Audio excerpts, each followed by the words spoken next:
Je veux vous parler aujourd'hui de comment gérer les personnes difficiles. Peu importe combien vous êtes gentil, vous rencontrerez des personnes avec lesquelles il est difficile de s'entendre. Des personnes qui peuvent vous énerver, un collègue qui est jaloux, un voisin qui est impoli, un parent qui n'est pas de votre côté. La façon dont vous gérez les personnes difficiles déterminera jusqu'où vous irez. Si tu les traites comme elles te traitent, alors tu seras coincé. Si elles sont irrespectueuses et que tu es irrespectueux en retour, cela t'empêchera d'aller plus loin. L'Écriture dit dans Romains chapitre 12, verset 21, « Ne te laisse pas vaincre par le mal, mais surmonte le mal par le bien. » Tu ne surmonteras jamais l'irrespect par l'irrespect. Tu ne pourras jamais progresser en faisant aux autres ce qu'ils t'ont fait subir. Ça, c'est un test de ton comportement. Dieu recherche en toi ce pourquoi il peut te faire confiance. Seras-tu une plus grande personne pour négliger les insultes? Resteras-tu sur le droit chemin et éviter de te jeter en conflit? Vous n'avez qu'une quantité limitée d'énergie émotionnelle chaque jour. Ce n'est pas une réserve illimitée. Il faut beaucoup d'énergie pour être contrarié, vivre offensé, penser à ce qu'ils ont dit et essayer de les redresser. C'est l'énergie dont vous avez besoin pour vos rêves, pour poursuivre vos objectifs, pour profiter de votre famille. Vous ne pouvez pas contrôler la façon dont tout le monde vous traite, mais vous pouvez contrôler la façon dont vous réagissez. Lorsque quelqu'un est impoli, vous n'avez pas à vous énerver. Lorsqu'on vous bloque la route dans les embouteillages, cela ne doit pas gâcher votre matinée. Lorsqu'un collègue de travail vous laisse tomber, vous ne pouvez pas contrôler cela, mais vous pouvez rester en paix en sachant que Dieu mène vos batailles. Lorsque vous prenez la bonne voie, non seulement vous appréciez davantage votre vie, mais vous montrez à Dieu qu'il peut vous faire confiance avec plus d'influence et plus de faveur.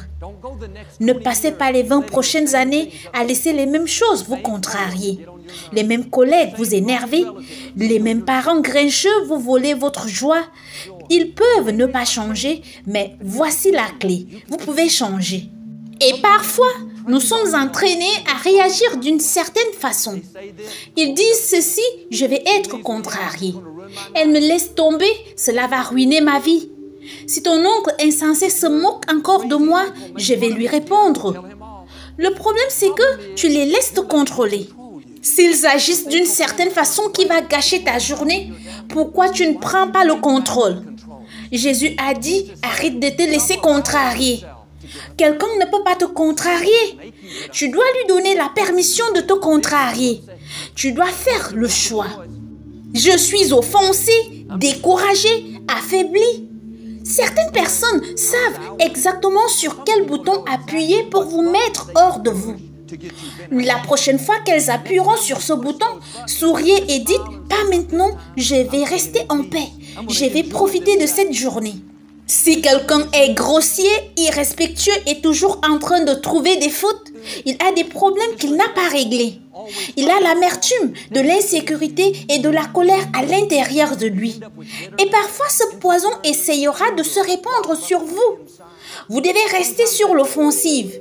Il pourrait être grossier, mais je ne mordrai pas à l'hameçon. Je reste calme, je vais être respectueux malgré la façon dont il me traite. Mon patron célèbre tout le monde sauf moi. Il donne aux autres le crédit pour ce que j'ai fait. Mais je ne vais pas vivre dans l'aigreur. Je ne travaille pas pour les gens, je travaille pour Dieu. Eh bien, Joël, si je prends toujours la bonne voie, les gens profiteront de moi. J'aurai l'air faible, je dois me défendre. Tu ne te trompes jamais en prenant la bonne voie. Tu ne perds jamais lorsque tu es gentil, lorsque tu surplombes une barrière, lorsque tu choisis de rester en paix.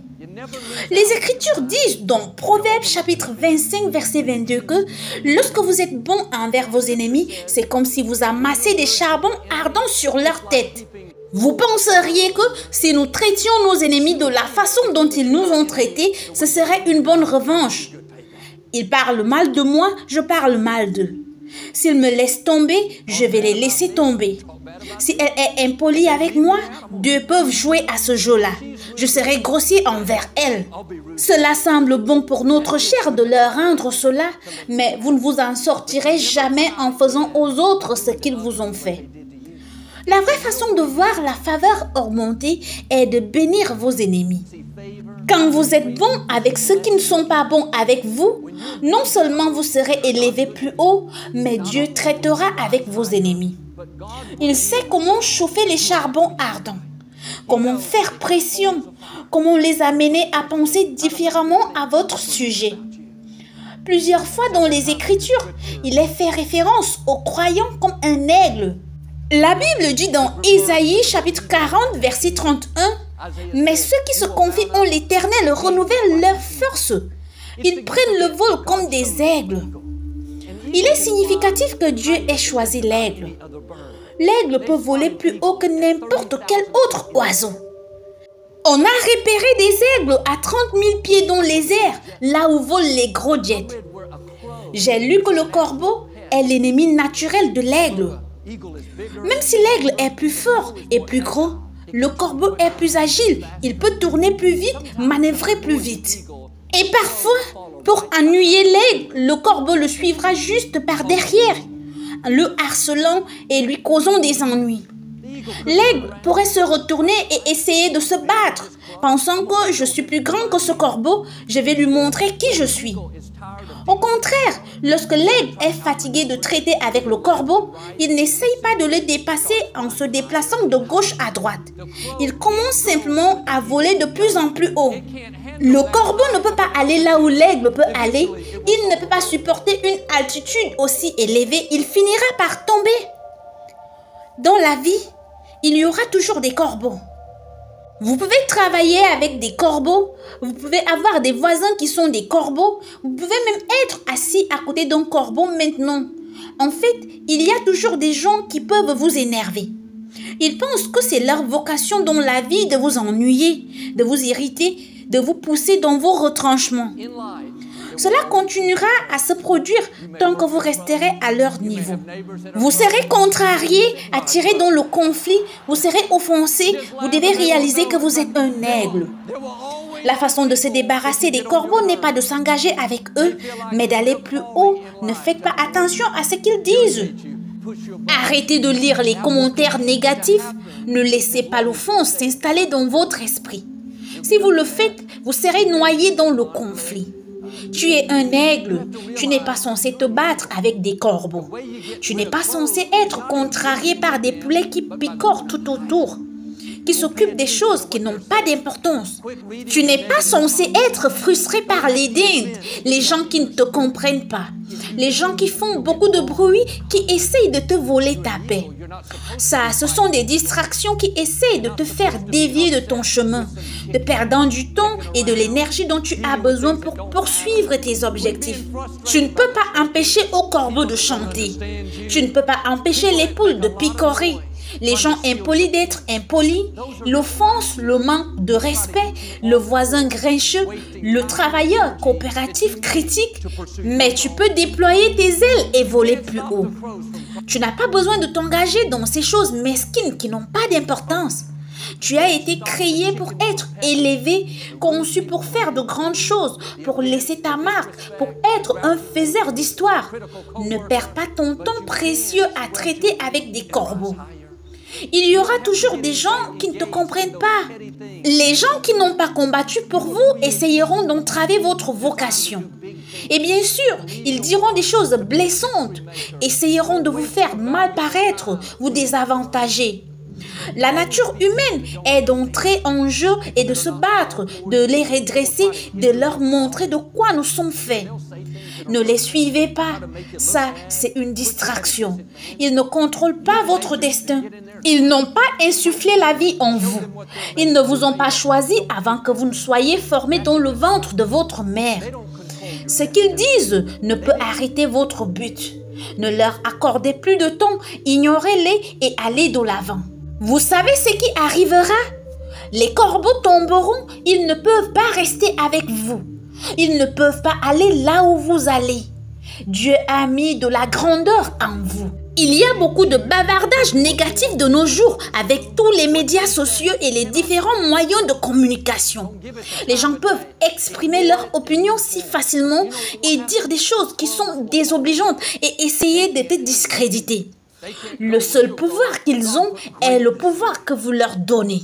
Si tu leur permets de t'atteindre, tu commences à t'y attarder, cela empoisonnera ton esprit. Au fil du temps, cela changera qui tu es. Tu deviendras défensif, essayeras de prouver aux gens que tu vas bien. Tu n'es pas ce qu'ils ont dit, tu leur donnes ton pouvoir. Tu t'engages dans une bataille que tu n'es pas censé mener. Les corbeaux vont faire beaucoup de bruit, les poulets vont picorer, il y aura des ragots, de la jalousie, des critiques. Les gens auront beaucoup d'opinions sur la façon dont tu dois mener ta vie, ce que tu dois porter, comment tu dois élever tes enfants, comment tu dois dépenser ton argent, ce que tu fais mal. Les gens qui réussissent sont tellement concentrés sur leurs objectifs, leurs rêves qu'ils ne font pas attention aux corbeaux. Arrêtez de laisser ce poison vous envahir. Vous avez une destinée à accomplir. Dieu vous a donné le don de la vie. Il aurait pu choisir n'importe qui pour être ici en ce moment. Mais il vous a choisi, vous et moi. Profitons de chaque jour. Combien de temps perds-tu à te vexer, à laisser des gens difficiles voler ta joie? Il est temps de te concentrer, de faire abstraction de tout ce qui est négatif et fais ta course avec un but. Dans 2 Rois chapitre 2, Élisée voyageait de Jéricho à Bethel. Pendant qu'il montait par la route, des enfants sortirent de la ville et se moquèrent de lui parce qu'il était chauve. Ils lui ont dit au verset 23, « Sors d'ici, espèce de chauve », se moquant de lui encore et encore. Élisée aurait pu être vexé, offensé. Lui et ses hommes étaient plus grands et plus forts. Ils auraient pu aller là-bas les redresser. Il n'a pas mordu à la meçon. Il a dit, en fait, je vais rester en paix et laisser Dieu mener mes batailles. Il a compris qu'il n'était qu'une bande de corbeaux, faisant beaucoup de bruit, essayant de le distraire et l'engager dans une bataille inutile. Il a continué à marcher et comme ils allaient, 2 ours sont sortis de la forêt soudainement et ont déchiqueté les 42 garçons qui se moquaient de lui. Quand tu laisses Dieu être ton défenseur, il s'occupera de ceux qui essayent de t'arrêter. Il s'occupera du manque de respect, de la jalousie des gens qui te font du mal. Tu es un aigle. Ne descends pas pour t'ingérer dans des batailles qui n'ont pas d'importance. Continue de s'aimer, de faire ce qu'il faut et Dieu s'occupera des corbeaux, des poulets et des dindes. Toutes ces personnes négatives, ce n'est que du bruit, ils ne peuvent pas changer ta destinée. Le psaume 45 dit que Dieu nous a oint d'une huile de joie. Quand vous marchez dans votre onction, il y a une huile sur vous dont rien ne peut coller. Vous êtes comme une poêle en téflon, le manque de respect viendra, les gens diront des choses blessantes.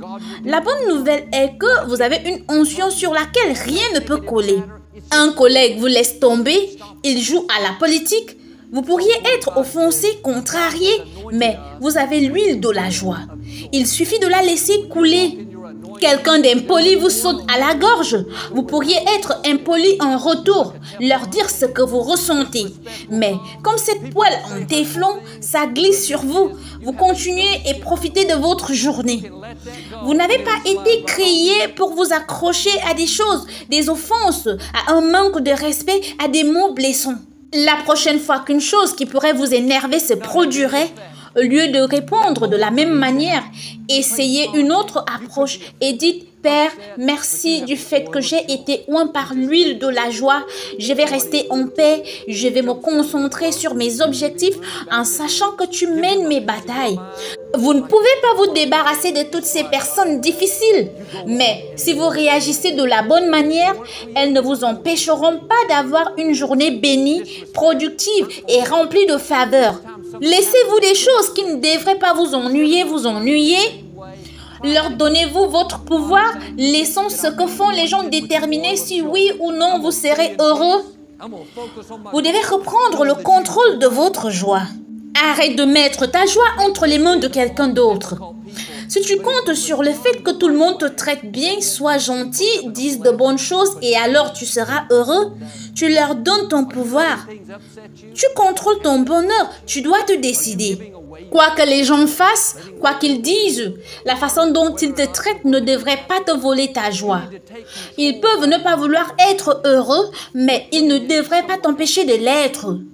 Ils peuvent être impolis, en colère, irrespectueux, mais tu ne peux pas laisser leurs problèmes gâcher ta journée. Soyez comme cette poêle en téflon, laissez tout rebondir sur vous et profitez de votre journée en dépit de ce qu'ils ont fait. J'étais dans un magasin d'électronique pour acheter des pièces pour notre équipe de télévision. C'était à l'époque où je travaillais dans les coulisses de la production ici à Lakewood. Les pièces étaient à l'arrière, le personnel devait aller les chercher pour vous.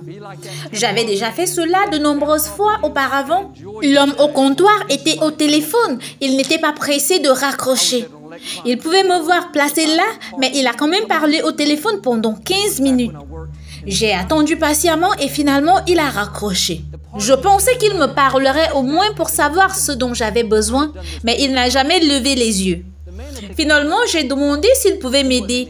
C'était comme si je venais de l'insulter. Il était si grandiloquent, très exaspéré. Il a dit « Qu'est-ce que tu veux ?» Je lui ai demandé cette pièce. Il m'a regardé et m'a dit que nous ne la vendons pas et nous ne l'avons jamais vendue. Je lui ai raconté comment je l'avais achetée à plusieurs reprises auparavant. Son visage est devenu vraiment rouge. La fumée a commencé à sortir de ses oreilles. On aurait cru qu'il allait exploser. Il a utilisé plusieurs paroles maudissantes et a ensuite dit que je vous ai dit que je ne l'ai pas et ne me la demandez plus. Je voulais lui dire que je vous demanderai autant de fois que j'en aurai envie et que je vous appellerai au milieu de la nuit si je le souhaite. Mais il était plus grand que moi.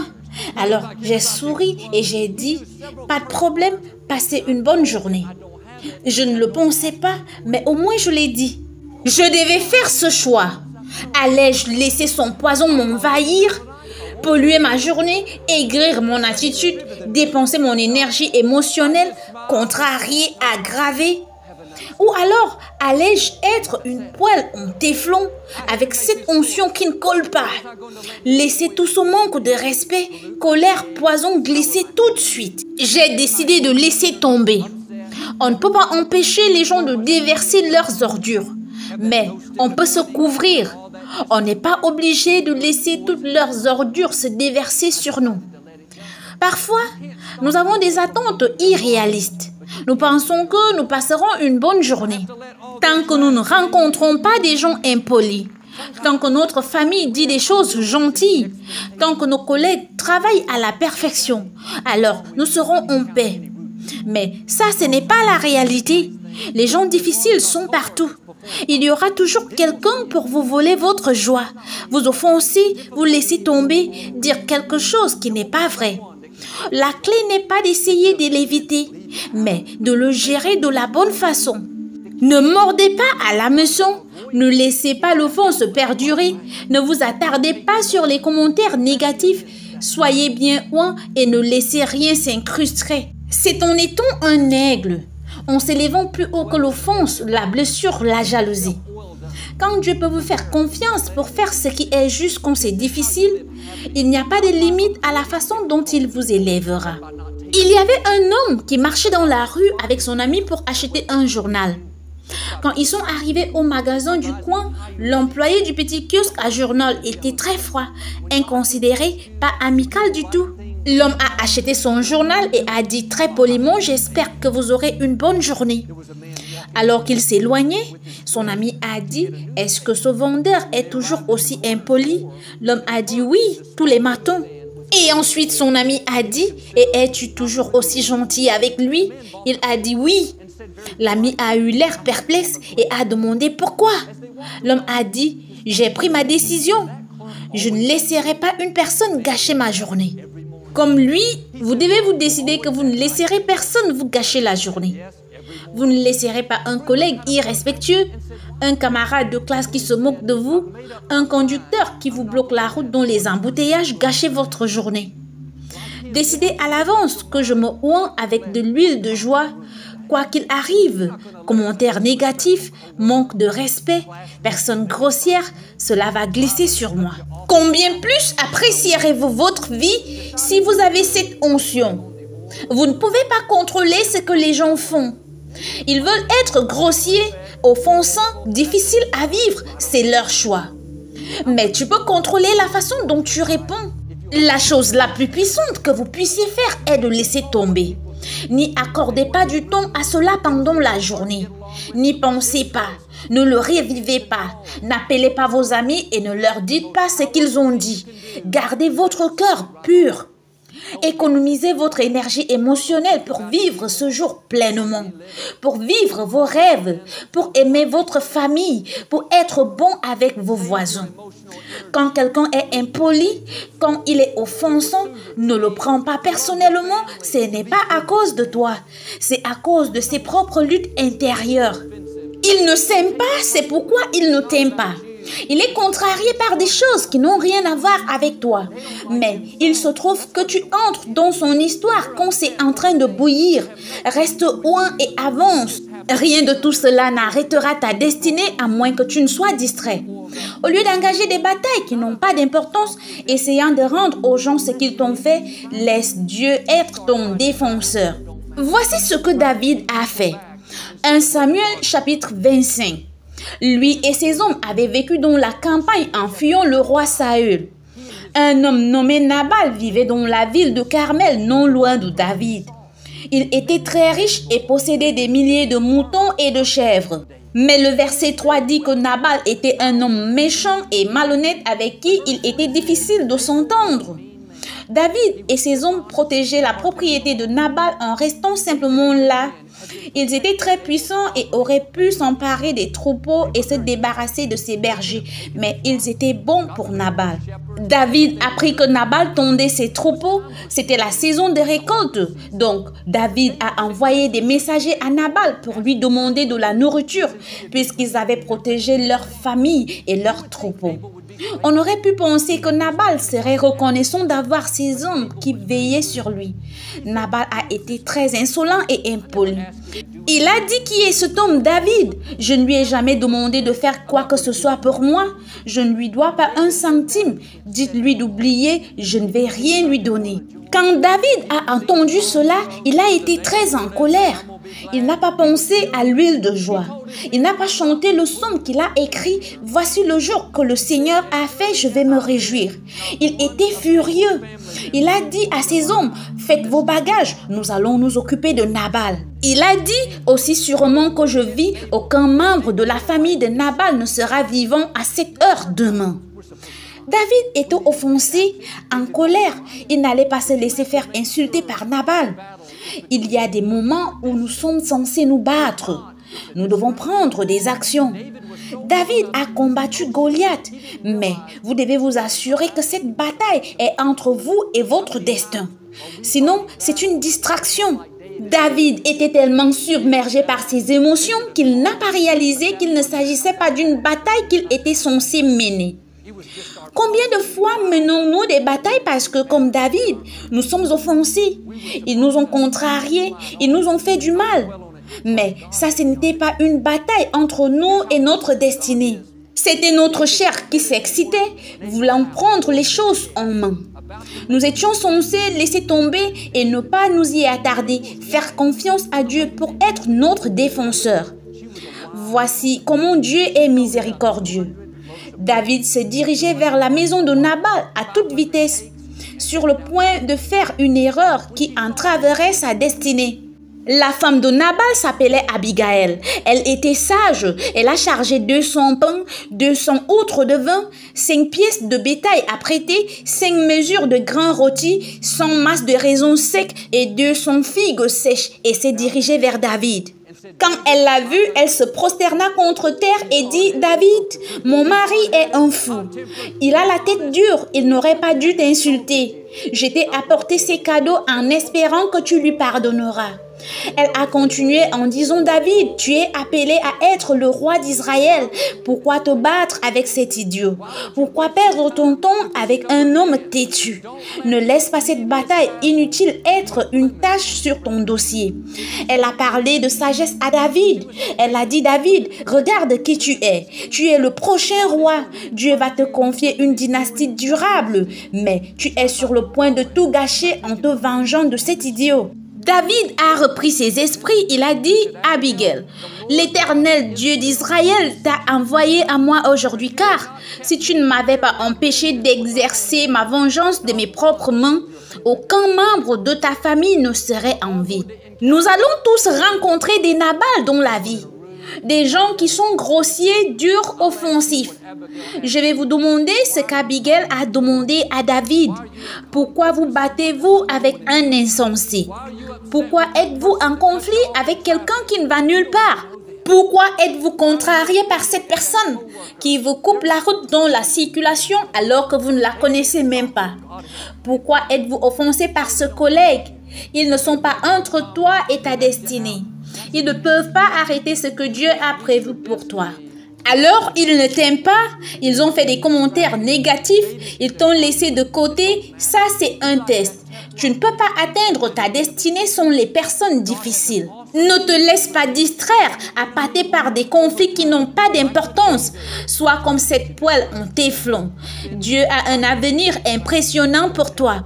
Mais l'ennemi fera des heures supplémentaires, comme avec David, pour essayer de te distraire, de t'offenser et de te faire perdre ton temps. Abigail est rentrée à la maison le lendemain matin et a raconté à son mari ce qu'elle avait fait. Quand il a entendu, Nabal a eu une attaque et est devenu paralysé. 10 jours plus tard, il est mort. Abigail était une belle femme. David n'a pas perdu le temps et lui a demandé de devenir sa femme et elle a accepté. Quand tu laisses Dieu mener tes batailles, tu t'en sortiras mieux qu'avant. Je ne dis pas que tu auras une autre femme, mais il fera quelque chose. Mais s'il n'y avait pas eu Abigail, si elle n'avait pas empêché David d'agir selon ses émotions, nous ne serions peut-être pas en train de parler de David. Si tu laisses les gens te contrarier ou t'offenser, si tu te concentres sur la façon de leur rendre l'appareil, tu peux passer à côté de ta destinée. Peut-être que je suis ton Abigail aujourd'hui. Peut-être que Dieu m'a envoyé pour te rappeler de ne pas laisser les gens difficiles t'attirer des conflits. Voler ta joie, te faire vivre dans la frustration, dépenser de l'énergie pour des choses qui n'ont pas d'importance. Tu ne peux pas t'éloigner des gens comme Nabal. Tu pries pour qu'un Nabal s'en éloigne, Nabal Junior se montrera demain. Tu dois te décider que les gens difficiles ne vont pas te contrôler, que tu ne vas pas les laisser t'offenser, te contrarier, appuyer sur ton bouton. Éteins ce bouton, reste en paix, le temps est court. Nous ne resterons pas ici pour toujours. Ne perds pas une minute de plus à te battre avec des corbeaux, à discuter avec des poulets, à débattre avec les dindes. Sois un aigle et commence à voler plus haut.